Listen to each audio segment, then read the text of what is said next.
I'm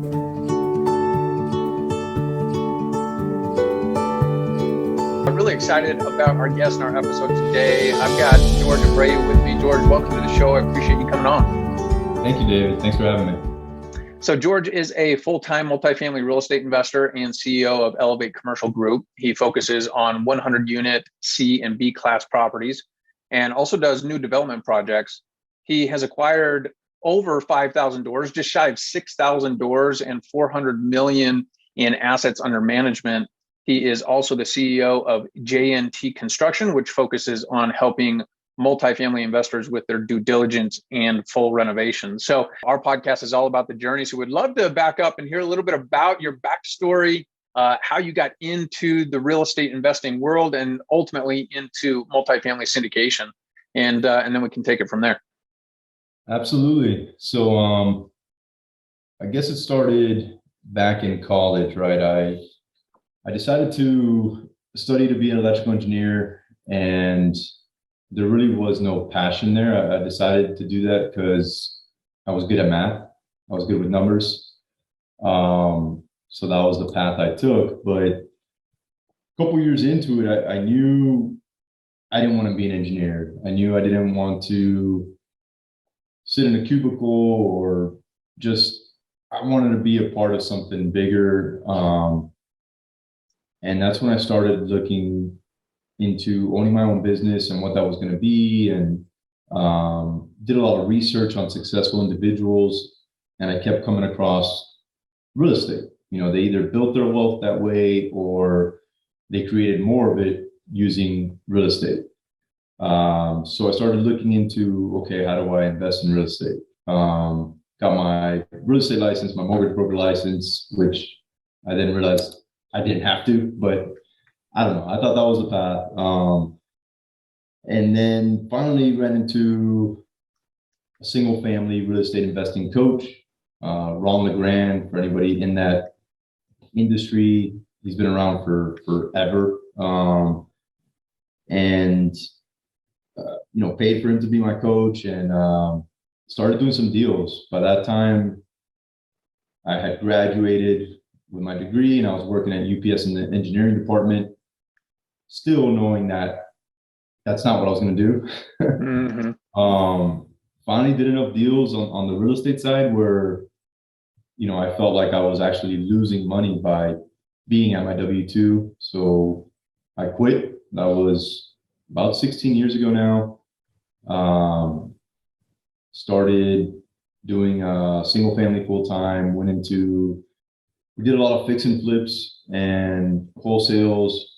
That's what kind of pushed me to open the construction company. I ran into the bottleneck of contractors, and I was trying to push 50 plus fix and flips per year. So started the construction company. It worked. We were able to scale and pump out quite a bit. Started doing small multifamily, new construction. At one point, I found myself stretched pretty thin. The construction company was taking on a life of its own as well, and I had started a roofing division within the construction company.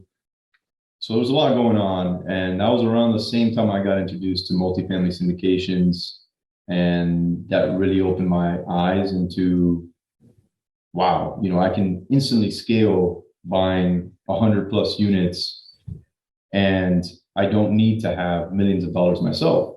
I can bring together partners and take it down like that. So I quickly began to transition everything to focus all my time towards multifamily with the construction company, with the investments. I cut the fat wherever I could. I really started focusing on building the multifamily portfolio. That was about 4.5 years ago. And like you mentioned, since then we've acquired close to about 6,000 units, exited out of about 1,500 of those, and goal is to hit 10,000 this year. I see no reason why we can't, and continue to grow from there. All right. Well, you make it sound super easy. I'm sure you hadn't Um, had any roadblocks along the way or anything yeah, like that, no, right? none. No, it was completely paid out for me. And Well, look, you're being very modest when you explain what you've done. I mean, you started 4 years ago, and you didn't ramp up to there wasn't equal increments of 6,000 units acquired in that first year compared to what you've done in the last year. I'm assuming. So there was this ramp up period, but I mean, to think about what you've accomplished in the last 3 years, um, what does it take? I mean, there's a lot of people that get into this space. They have an interest in getting into multifamily. They have big visions of what they want to accomplish, but not everybody is able to go and acquire 6,000 units in, we'll call it 3 years. What is different about you than maybe other people who have the same dream? I would say taking action. It's some individuals do the right thing as far as going to get the knowledge. They will even hire coaching, which is not a bad idea, right? Learning from others' experiences and fast track things. But without you actually putting that into action, it's just not going to happen. I mean, I see it all the time. Even when I started with the single family, we would go to these seminars and we'd see the same people over and over, and they hadn't done anything, and yet we've done over 1 million in real estate within a couple months. And it's because I don't waste time. I take the information, I let it process, and then I know what I need to do, and I come up with a plan and do it. Yeah. Yeah, I think that's very simply and well said. It's literally about just taking action. Here's the challenge: many people get stuck in a place of fear in the unknown. There's a lot of moving parts as you step into the commercial multifamily realm, and so they can be paralyzed by all the unknowns that are there. You clearly have been able to push through it, and many others have, especially in a volatile real estate market over the last 3 years. I mean, you came into the space, and then we've had chaos for the last 3 years, right? Yep. So, is there anything that, as it relates to taking action in dealing with all the unknowns around commercial real estate, do you have any strategies, tactics, tips, practices that you've developed to be able to take decisive action in the face of all the unknowns and all the unpredictability in the business? Yeah. To answer that quickly, yes. Look, I think one, you need to have your goals, right? You start with the goals. How big do you want to get? How quick do you want to get there? Who are you going to need to get there? And don't discount the systems you're going to need to also get there, especially if you want to scale. Then you're going to set your criteria, right? What type of properties are you going after? Look, especially now, there's a lot of noise out there. There's a lot of, industrial's looking great. Oh, storage looks great. This looks great. The first decision I made was I'm going to own multifamily. Like, I'm going to go in that space and I'm going to take over that space in a sense. Do I like other asset classes? Yes. And do I get excited at some stuff? Yes. But I don't let it distract me. First things first, I'm going to build a massive portfolio in multifamily. And then once that's built out and I've got all the systems and I want to go after other stuff, sure. Why not? And then staying true to that criteria, whatever it is, go after those things. At the same time, make sure that you're flexible because, like you said, the market's going to change. The real estate cycle, we all know that's what it goes through, right? You've got to be flexible at times if you're going to keep doing deals through every phase in the cycle. There's money to be made at all phases, but you've got to be able to flex. Yeah. There's a lot of talk right now, and just on this topic of being flexible. Deals are becoming leaner and leaner. People are having to be more aggressive than they have in years past. And I had an opportunity to listen in on a panel discussion of a few really impressive operators. And a couple of them have sat on the sidelines the last 3 years, stating, each year, hey, the market's shifting, people are being too aggressive. Then the other operator said, hey, I've been in the game. Yes, I've had to adjust and be flexible. But if I had sat on the sidelines, there was a lot of opportunity left on the sidelines if I wasn't playing in the game. We're always careful about saying, hey, we're pushing our limits on underwriting or, our assumptions about what's happening in the market. Is there a healthy balance of pushing those assumptions to get deals done while still trying to remain conservative? I think do you find yourself having to work that balance? Always, man, always. As you know, it's all about the assumptions you make in your pro forma, whether something looks like a deal or not, right? There's a lot of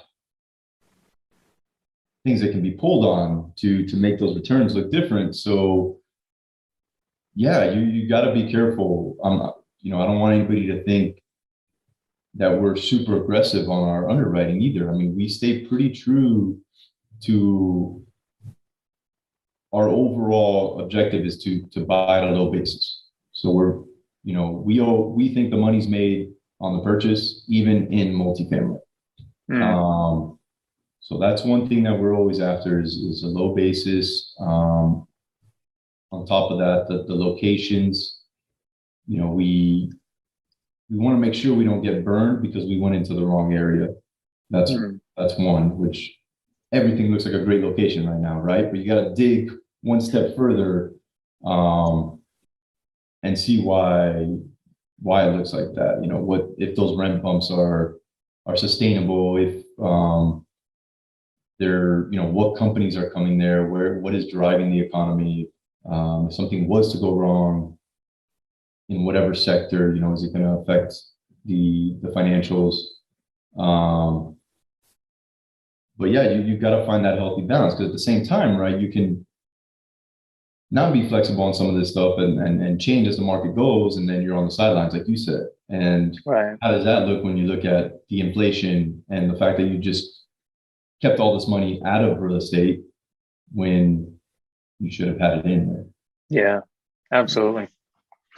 Well, I know you've got a busy day today, and I want to be respectful of your time, but there's another topic that I want to cover with you, which is you've leaned heavily into building strategic partnerships. And it seems, that you're not shying away from that. You're really going hard at really trying to connect with quality people and build strategic partnerships that can help you get to your 10,000 units this year.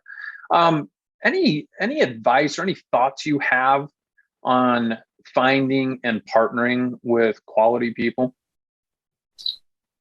Yes. I've